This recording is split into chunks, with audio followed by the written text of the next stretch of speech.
Hello everyone. ఈరోజు మనం pizza దోశను సులువుగా మన ఇంట్లోనే ఎలా తయారు చేసుకోవాలో చూపించబోతున్నాను. మనలో చాలామంది ఈ కరోనా సిచ్యువేషన్ వల్ల బయట పిజ్జా తినాలంటే భయపడుతూ ఉంటారు. అలాంటి వారి కోసం ఈ cheesy veg loaded pizza dosa recipe నేను చూపించబోతున్నాను. So let start how to prepare cheesy veg loaded pizza. ముందుగా దోశ బ్యాటర్ తీసుకొని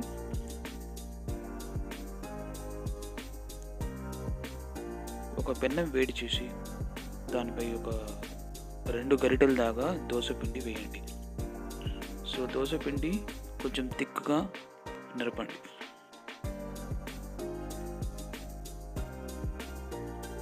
సో ఇక్కడ నేను tomatoes, capsicum and onions use చేస్తున్నాను. మీరు కావాలంటే ఆప్షనల్గా ఆలివ్స్ కానీ sweet corn and bell peppers ఏదైనా యూజ్ చేసుకొని చేసుకోవచ్చు. సో ఇక్కడ నేను వీడియో చూపించే విధంగా మీరు వెజిటేబుల్స్ అన్నీ దోశ మీద స్ప్రెడ్ చేయాలి. సో ఫ్లేమ్ను వెరీ లో ఫ్లేమ్లో పెట్టాలి. ఆ తర్వాత కొంచెం ఆరిగానో దోశ మీద స్ప్రింకిల్ చేయండి. సో ఇప్పుడు మనం దోశను మరో సైడ్ తిప్పి ఒక 2 to 3 minutes లో ఫ్లేమ్లో దోశను కాల్చాలి. సో ఇప్పుడు ఒక 1 or 2 స్పూన్స్ ఆయిల్ వేసి దోశను బాగా లో ఫ్లేమ్లో కాల్చండి. సో ఒకసారి మనం దోశను తిప్పి బాగా కాలిందో లేదో చూసుకోవాలి. ఇప్పుడు నేను పిజ్జా సాస్ దోశ మీద అప్లై చేస్తున్నాను. సో మనకు మార్కెట్లో దొరుకుతుంది పిజ్జా సాస్ అని అడిగితే ఇస్తారు. సాస్ని బాగా స్ప్రెడ్ చేయండి దోశకంతా. ఆ తర్వాత డైస్డ్ చీజ్.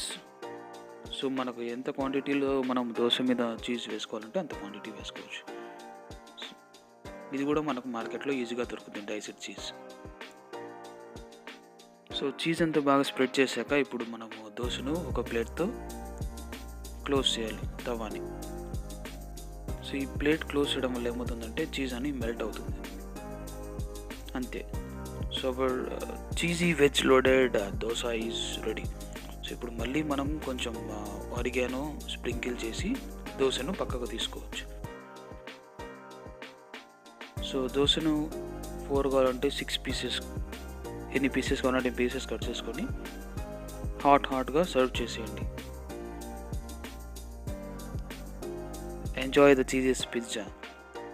సో మీరు ట్రై చేసి దోశ రెసిపీ ఎలా ఉందో నాకు కామెంట్స్లో మెన్షన్ చేయండి. Thank you so much.